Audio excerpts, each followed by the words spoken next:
Hi, everybody. Good morning, good afternoon, good evening. Thank you so much for joining our Inside Sharing sections today.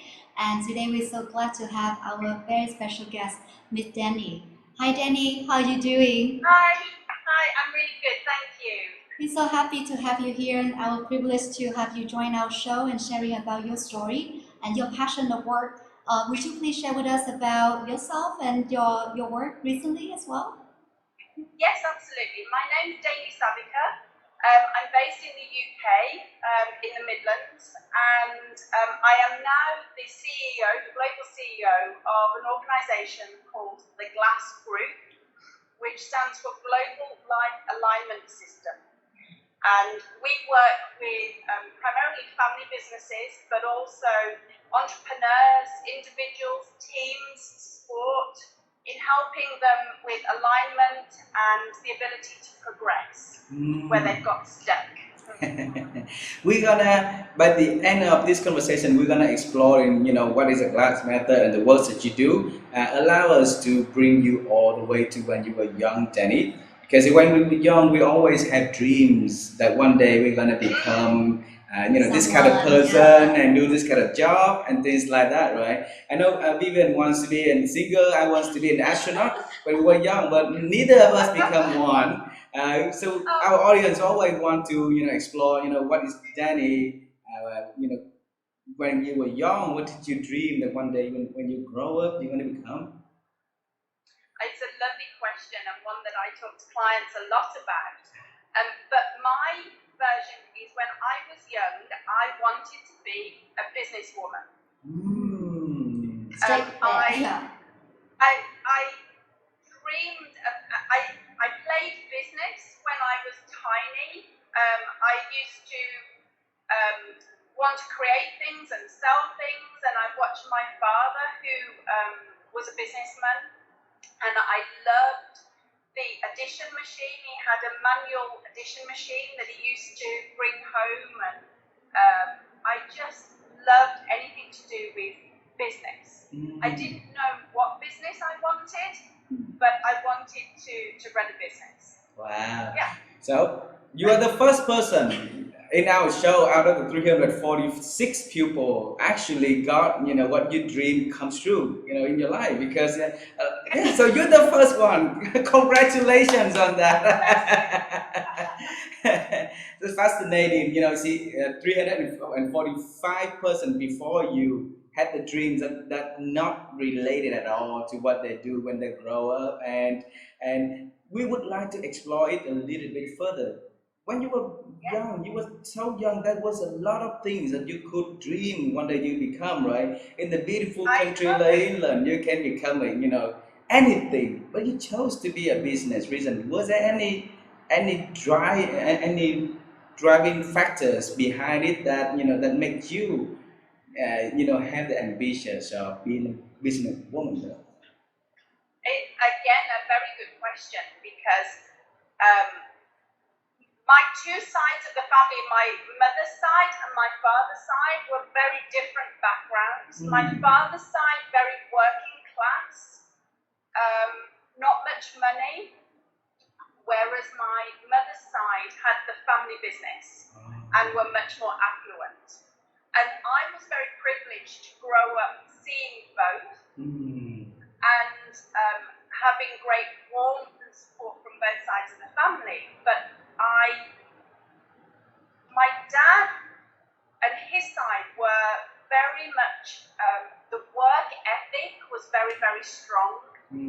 But I saw it as exciting and playful, and I got to spend my school holidays with my paternal grandparents.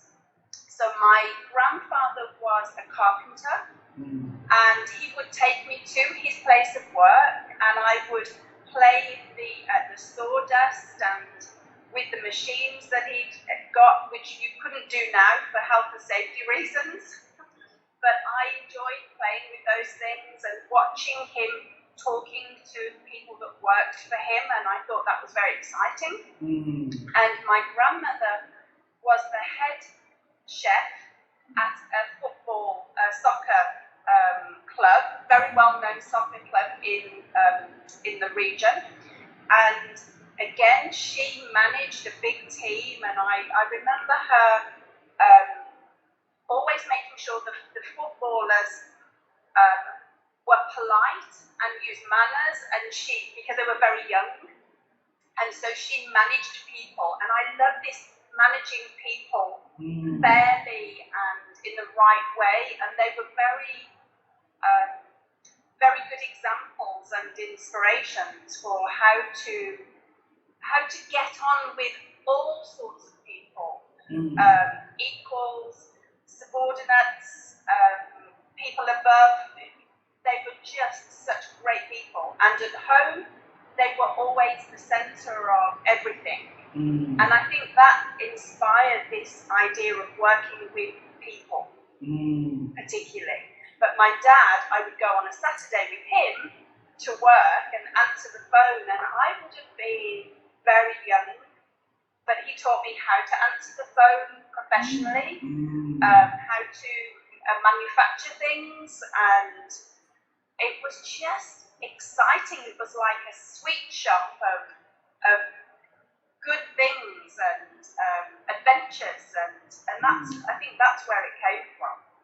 Did they know that your dream want to be a business woman back then, so that they try to equip you at the young age?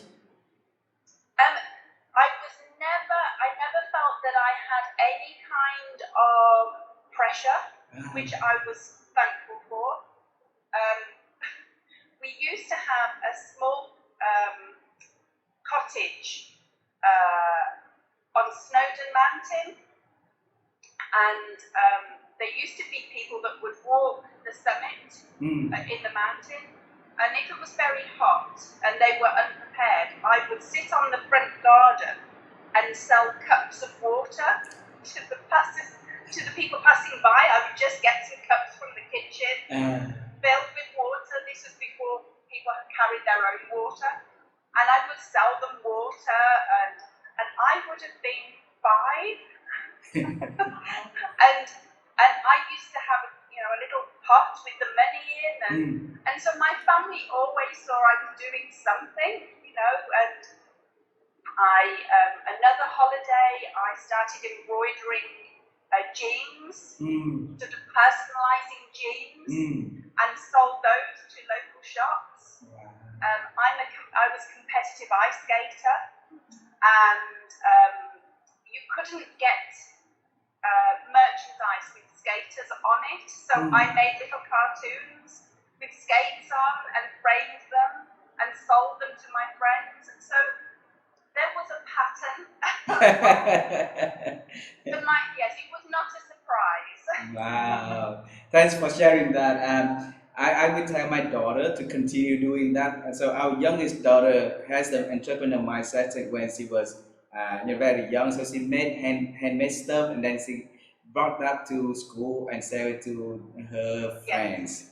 But in this part of the world, sometimes you want to be creativity and you're creative and you want to be entrepreneur, and it might be limited in some of the rules that set forth by the older people, especially by teachers and stuff. So somewhere along that process, she got discouraged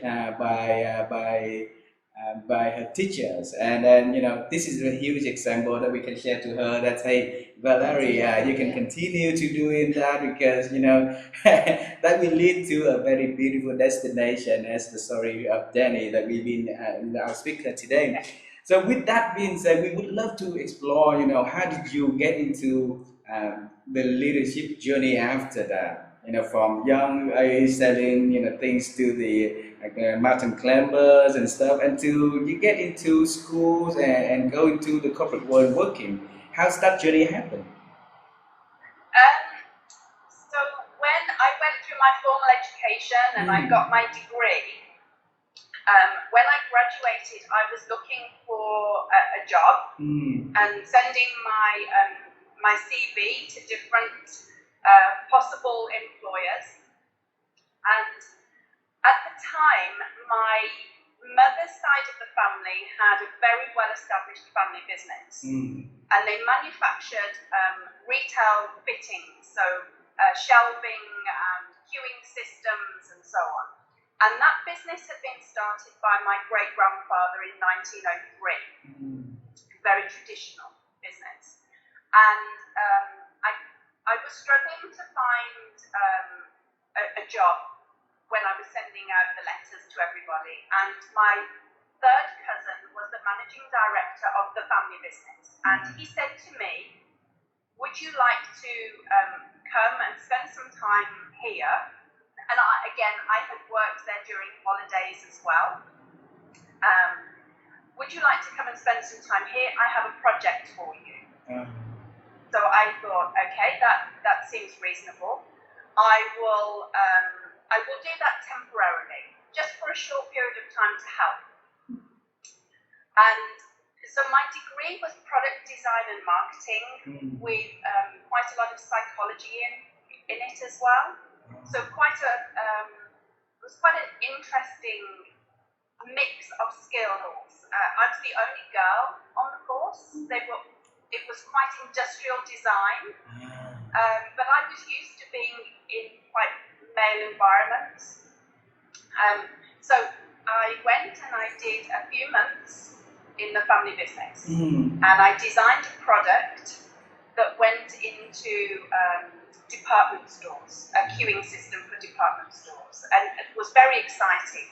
My first real product, having come out of education. And then he said, would you do another project to do with door handles? So yes. And I stopped sending out letters to other people, and another project came along, and another project, and the temporary situation turned into a permanent situation. I found myself sort of drawn into the business because we manufactured everything.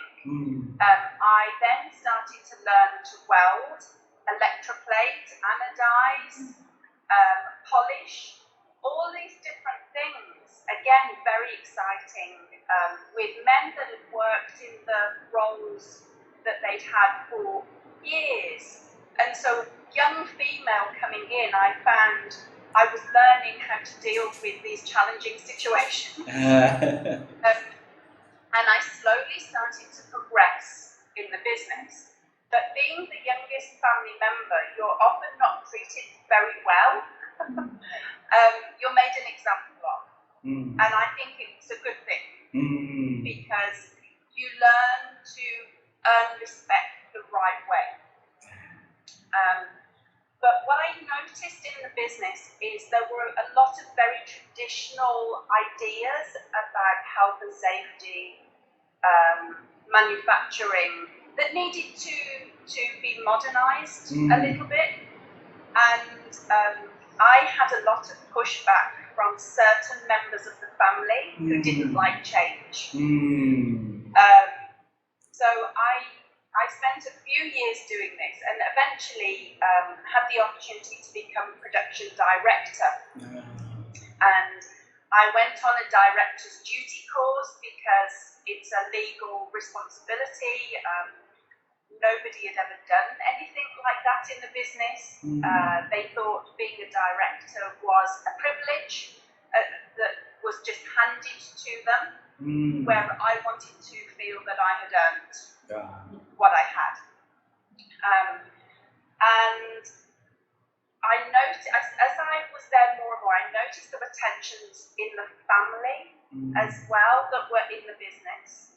And I'm fast forwarding quite a lot, but there was it so happened on a certain day that my third cousin, who I got on very well with, managing director, had fallen out with my uncle, who was sales director, and the decision was to sell the business because it was so difficult. So it was now in fourth generation. And I was called into a meeting, the last one, I was the youngest, so last person called into the meeting to say, we're selling the business. And I said, I will buy it.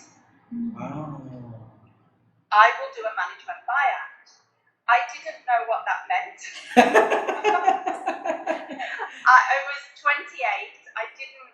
I had 2 young children and a single parent as well. And I was shocked. My cousin was shocked, and he said, "Okay, I'll give you a week to go and find out more information." And the way the story went was I got the information and I carried out a management buyout. But to do that, I reorganised the board of directors and I made my uncle redundant and my cousin redundant. And my third cousin, who was the managing director, became chairman because he had experience I didn't have. Wow. And to do that took a long time to do all of that, and it required the support of the shareholders. My mom was one of the shareholders, and I had 100% backing from all shareholders, including my uncle that I made redundant. Even though he knew what I was going to do, it was a very difficult decision personally, but for the business was the right thing to do. And it made me realise the complexity of family business. So 90% of the world's enterprises are family businesses. And people don't realise how important they are to economies. But they are very challenging. You clearly both work together. and it can be very difficult to make sure you protect your relationships, but also that you move forward with the business in the right way. By 4th generation, that can become even more challenging when there's cousins and different involvement, not always in the business. So shareholders not involved, but want to have a say in how the business continues. And so I learned a lot the hard way doing that. And but I think it happened too late for the history of the business. It needed things to change much sooner than they did. And we entered into 2008, which was very difficult for much of the world. And we'd had to refinance to do the buyout. And people stopped buying shop fittings because everything was going online, it was very competitive. Nobody wanted to refurbish the shops, the physical shops. And in 2009, I voluntarily placed the business into administration to close it. And that was the hardest day of my life. March 2009. Because I had grown up with, people remember my mom being pregnant with me on the shop floor, they remember. So I grew up alongside these people.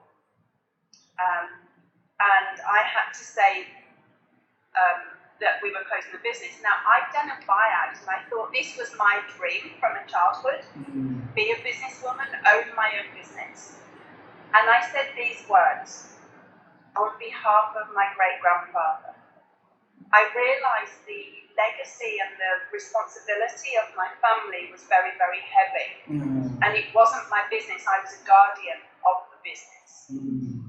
And I remember standing in front of the workforce with a single tear running down my cheek, and someone saying to me, "Are you okay?" But I'd always been the one to check everyone else was okay because they were my workers. It was my job to look after them, and I couldn't do that anymore. And I felt like the little girl, just for that moment of I can't do anything to help this situation. But the next day, I picked myself up and was headhunted into another business. The administrators wanted me to buy back the business from administration, and I said no because of the family. And it ended up where I took my great-grandfather's legacy and helped other family businesses. And I did that by creating a framework which we now call GLAS. And so I'm fast forwarding a number of years, but it's 25 years of lived experience and research that I'm really honoured to carry forward, and realise that legacy isn't bricks and mortar or a specific business name.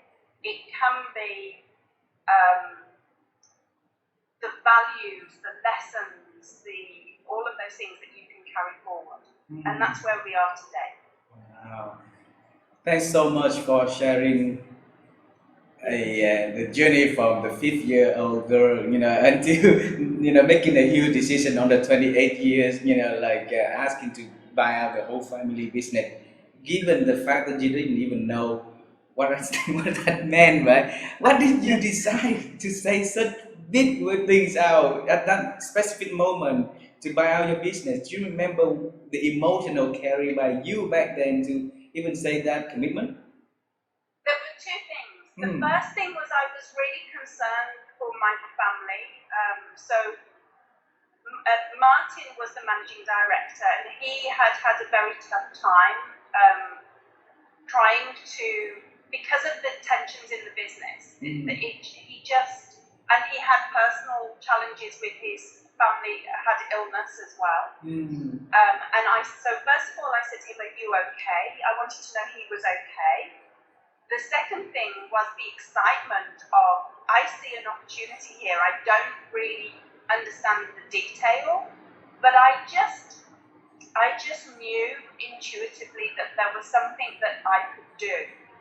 And funnily enough, I wrote something recently about, there always seem to be certain people that are the one that steps forward. And I think I've had a habit of being the one that steps forward. I don't know why. I think because I see things as being possible. I have a strong belief that things are possible even when I don't know how.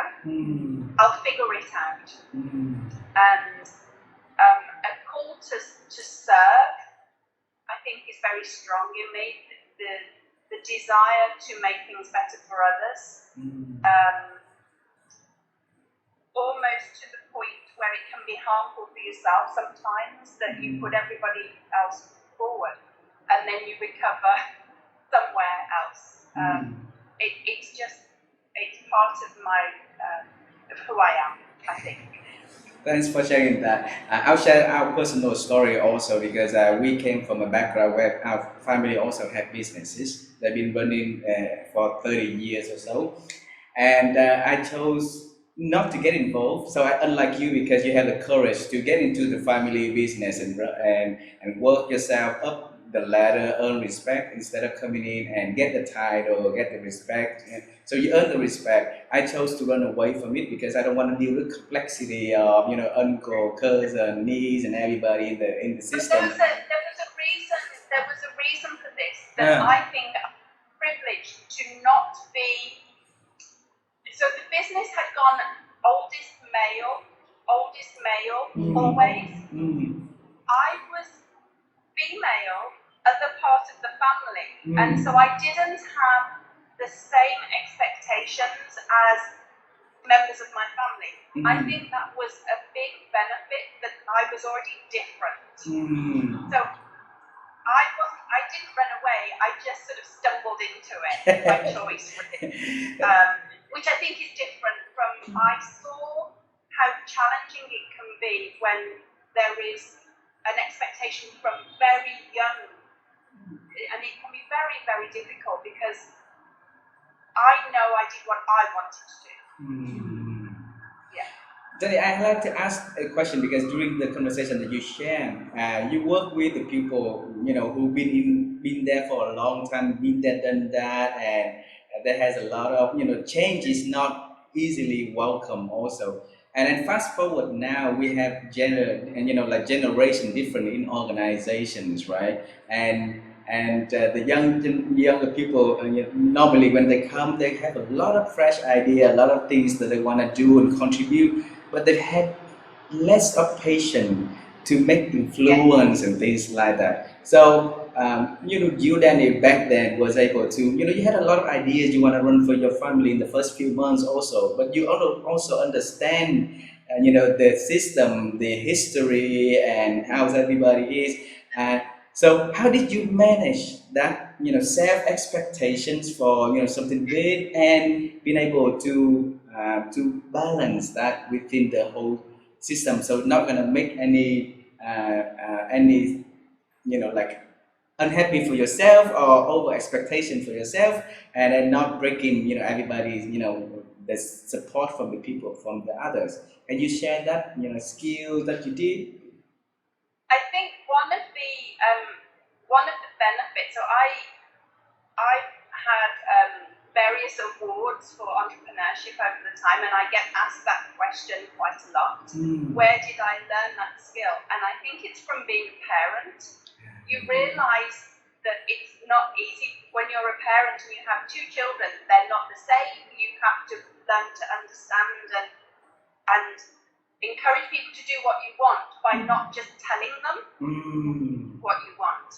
And so patience, as you say, is very, very important. But I think in a family business, you have to respect the past. Respect. You have to respect, even if you don't agree with it, you have not walked the path that others have. And you have to understand that, that everybody is different and people behave as they do with reason that you might not know. You might not know the reason, but it exists and you have to be respectful. And so I found it almost again like when I was 5, like a game, like how can I get this person to do this thing that I know that they will resist, but I want them to move forward and enjoy doing what I want them to do. And everybody's different, so I learned very quickly the strategies of how to.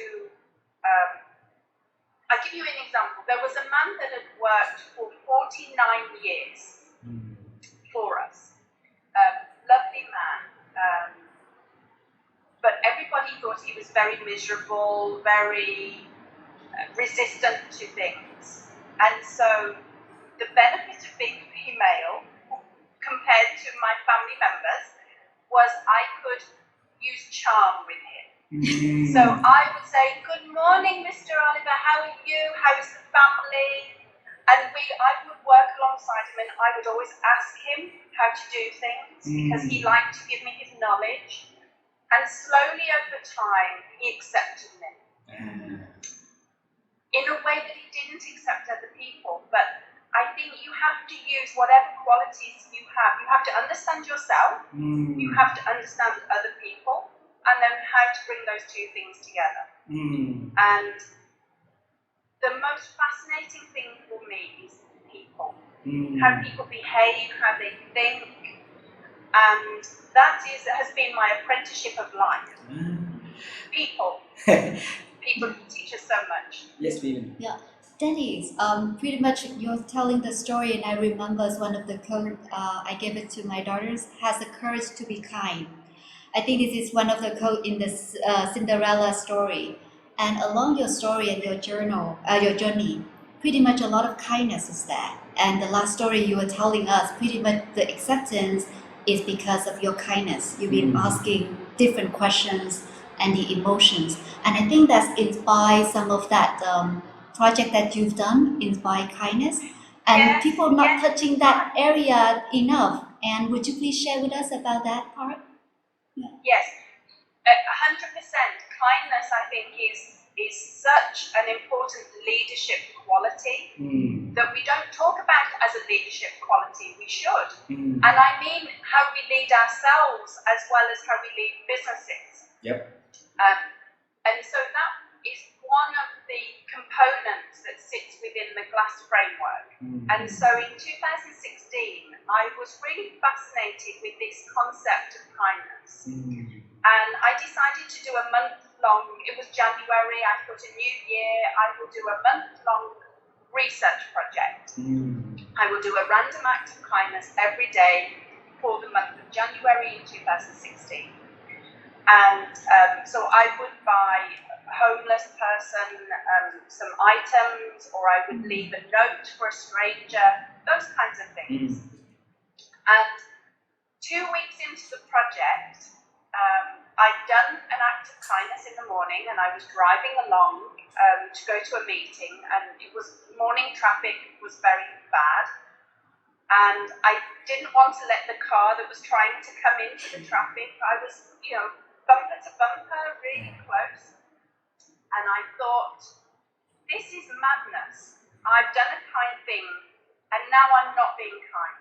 And so I stopped, let the car in, and I remember thinking I felt much calmer by doing that. So I thought, I need to do more than a month of this project. And so I've ended up doing, it was 5 years that I did in total. I did 2,000 consecutive days of kindness. Wow. Because I realized, so kindness is the antidote for judgment. Yeah. And in the world, there is too much judgment on social media, in the people pointing, judging themselves very, very harshly. I did. That was one of the problems that I had. I had very high expectations of myself, and I would be very cruel to myself. And so this notion of kindness became a real, it's a superpower, I think. If you harness it in the right way, remembering that kindness starts with you, oxygen mask on first before you can help others. Maya Angelou had a wonderful quote that nothing works if you don't. I thought that was very good. Wow. And as leaders, I've done a big research project into self-kindness. And leaders, teachers, parents spend a lot of time being kind to others, but neglect themselves. So that's not a long-term strategy. We need to remember that there has to be support for leaders and people that are responsible for others to make sure that they replenish and nourish themselves mentally, physically, because they cannot be the best leaders, best decision makers if they don't do that.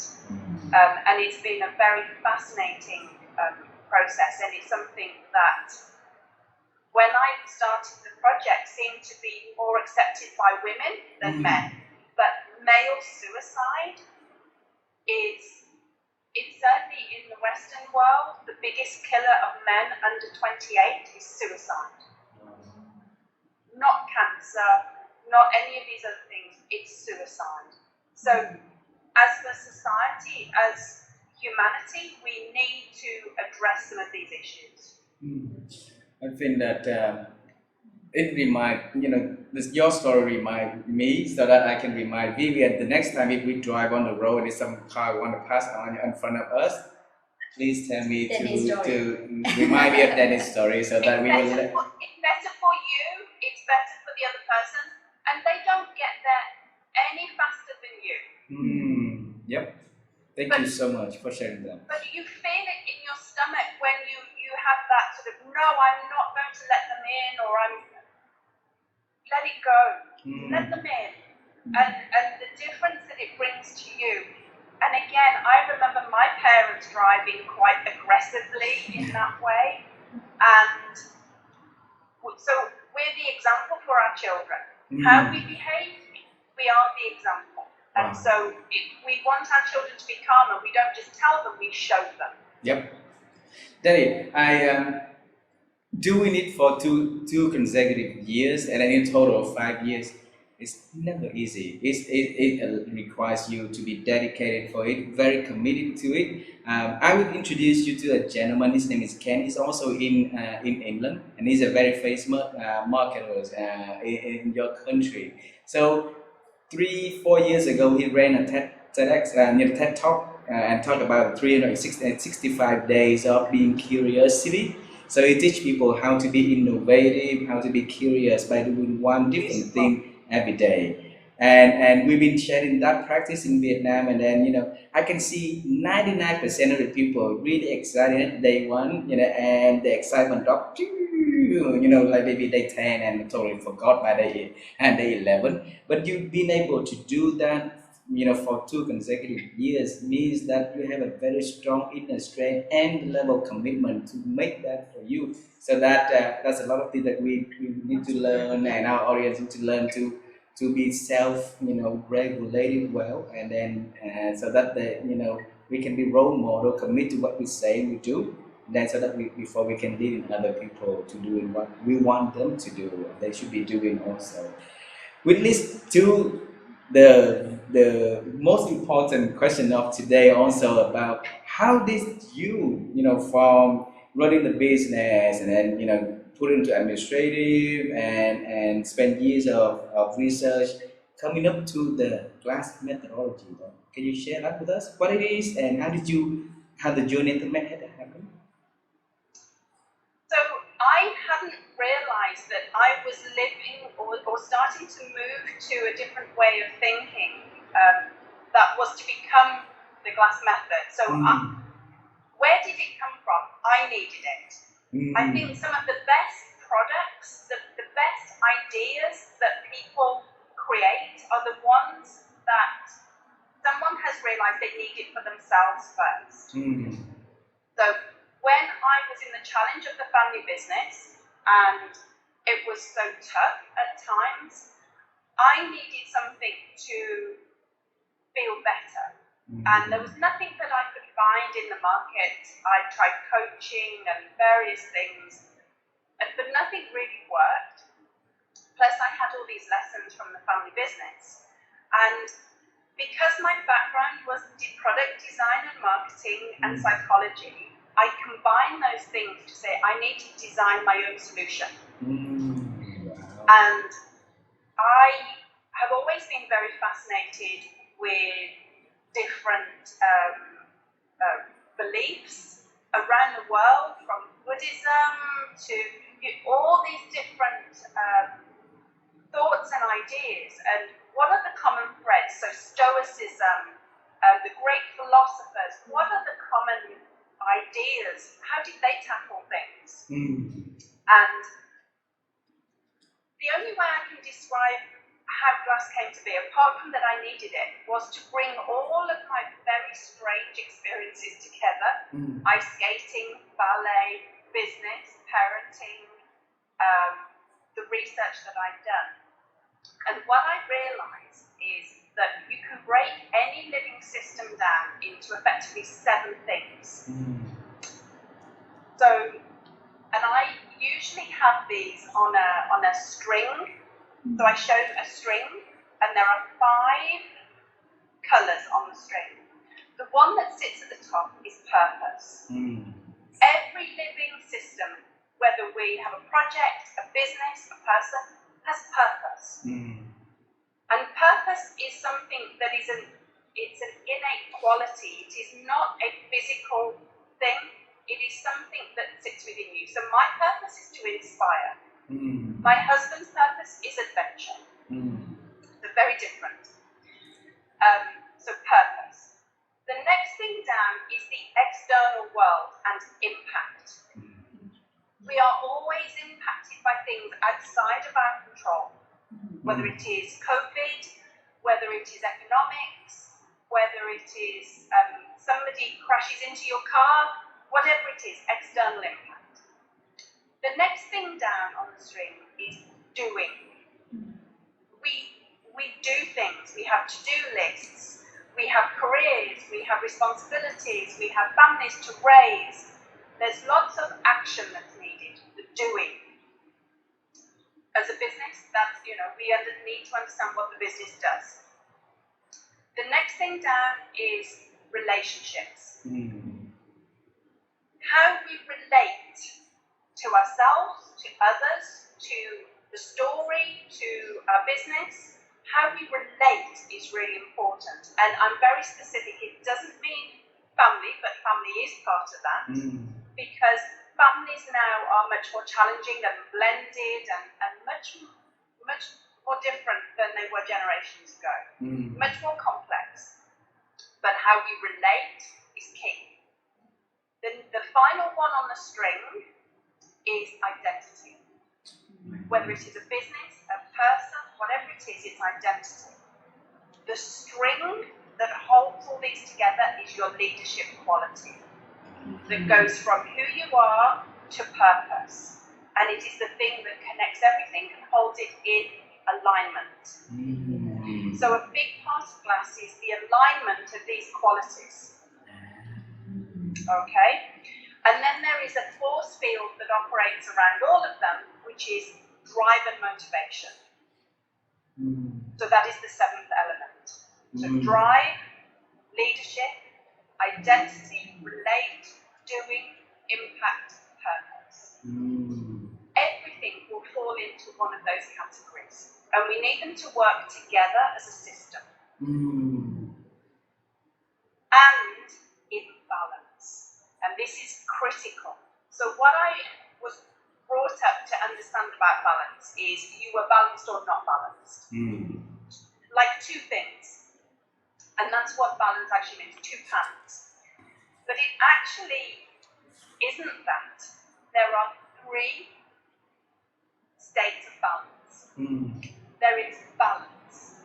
So if we were measuring something, the point at which we have perfect balance, but before we do that, we have an insufficient amount. So there is an imbalance under. If we slip and put too much into the scales, we have imbalance over. So there are three states of balance. Now let me explain. For a person to function at their best, they are balanced, and what happens is they feel an inner confidence. And we've all felt that wonderful inner confidence. You've got this. If we don't have it, we feel doubt. And that is the foundation that we're operating from, a place of doubt, which causes tension in our relationships, causes us to get stuck in what we're doing, causes us to feel separate to the external world, and feel lost without purpose. If we overcompensate for confidence, we come the other way, we try and course correct, and we go too far, pause. Which can show up as arrogance, bullying, obnoxious. Look at me, that's not confidence, that's horrible. And what happens then is we then force our relationships, and so they pretend. Everything's wonderful. We look at social media and people put the perfect picture. That's pretend. Then what happens is when we force our doing, we become manic. We're trying to do everything, but it's just a form of stuff. What happens then is we have overload from the world. We force everything. We have too much. And finally, if we force purpose, we become trapped. So these are the kinds of words that we found over 25 years show up when we have balance, imbalance under, imbalance over. It's amazing how many times you see somebody and you think they're being very aggressive or they're being not very pleasant. When I see them, what I see is the doubt. Usually the imbalance under is what happens internally. The overcompensation is what happens externally. That's what we show the world. And it means that I spot these things much more easily now. What we do with clients is we help them to work out what their versions of those words are.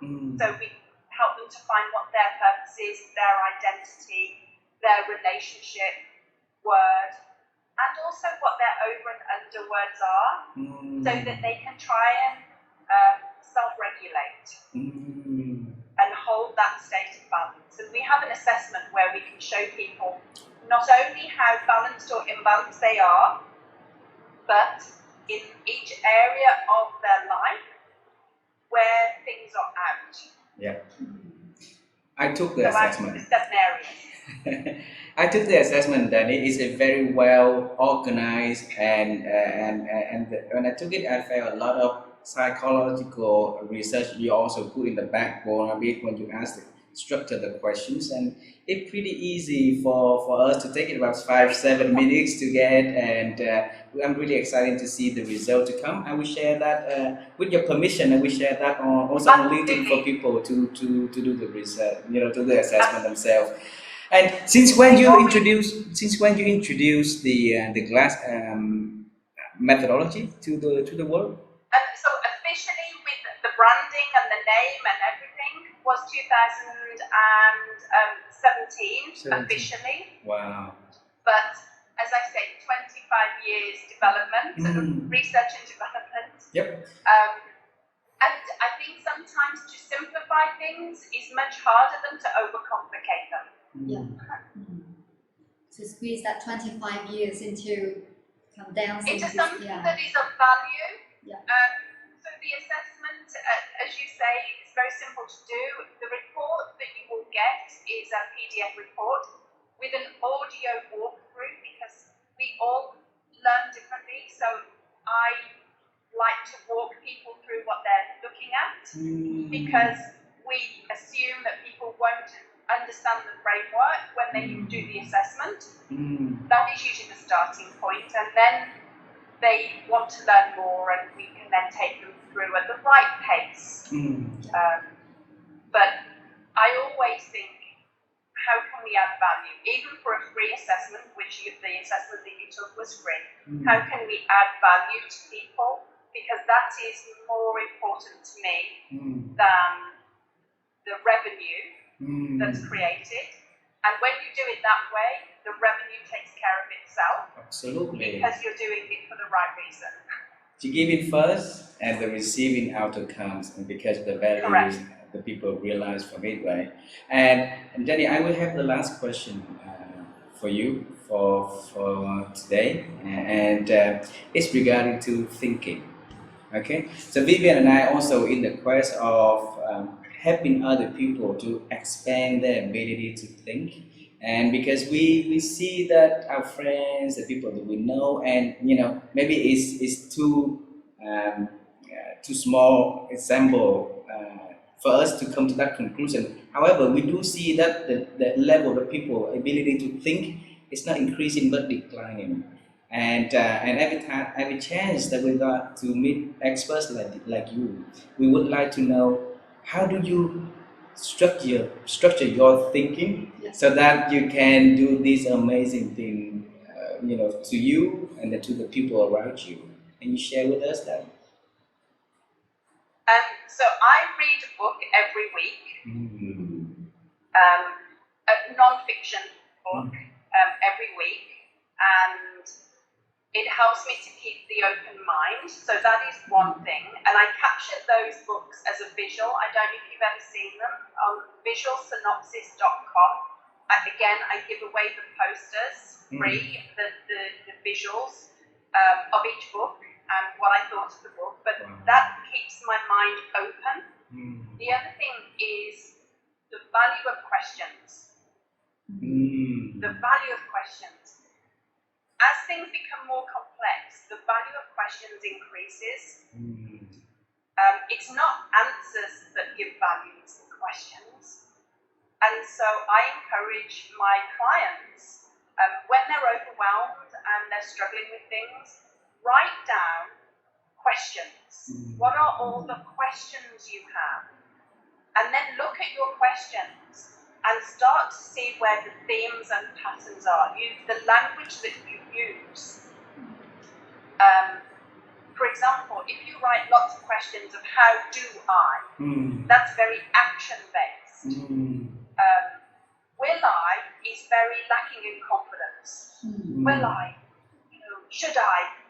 So look at the language that you use, but first of all, just download the questions. And I do that all the time. What are the questions that are clogging my brain? Just get them all out. Put it as a question. What is the question that I'm really asking? And usually you can simplify it down to the thing you really want to know. And it's a strategy and technique that I found really, really valuable. Value the question. Wow. The other thing that helps me always to stay on course is knowing my purpose word of inspire. When I look at my day and I think, was it successful? My question is, have I inspired? Have I been inspired? Wow. If the answer is yes, and it could be small, it could be so small, then that is success. And so when I have decisions to make, again, I come back to questions around, does this allow me to inspire or be inspired? Got it. So reading to keep you be curious more, and then asking the questions that help you to expand more. Thank you so much for sharing that. Then we really appreciate you spending your time with us and sharing the journey that you've been doing, the works that you do. And the reason I asked for when the glass had been introduced, and is because the whole notion of being showing authenticity, for leaders just came out about 2 or 3 years ago. So your works has been researched and been introduced far beyond that, right? And I hope that if our audience, our leaders out there who can follow the works that you do, the research, and so that they can find balance, because I don't think that show authenticity is good, but what kind of authenticity? And then if we've been not showing authenticity for a long time, and then what is that to show authenticity to be, right? So it has to be redefine everything again and truly find the balance as a leader, as an individual, and so that I think the glass method would be wonderful for each of us to start exploring who we are, where we're good, where we need to make improvement, and where we can find the safe place that we can show the world. In the middle. Yes, in the middle. So I don't need to pretend to be anything. I don't need to be, and car come in front of me. It's okay. I'm happy. So being late 1 minute for get to destination not gonna kill the world, right? But then we enjoy the ride, which is something that a lot more meaningful for everybody take place to the journey. So thank you so much for spending your time with Vivian and with me and the audience of the program. We really appreciate that, and we congratulate for all the amazing thing that you do. If anything that in the future that you are doing that we can take part of, please let us know so that we'll be so happy to support for your success. Okay. Thank you very much. Thank you. Thank you for lovely questions as well. Thank you for spending your time with us, and we wish you all the best. We hope to see you sometime soon, okay? So, take care. Take care, Dani. Thank you very much. Bye bye for now. Bye.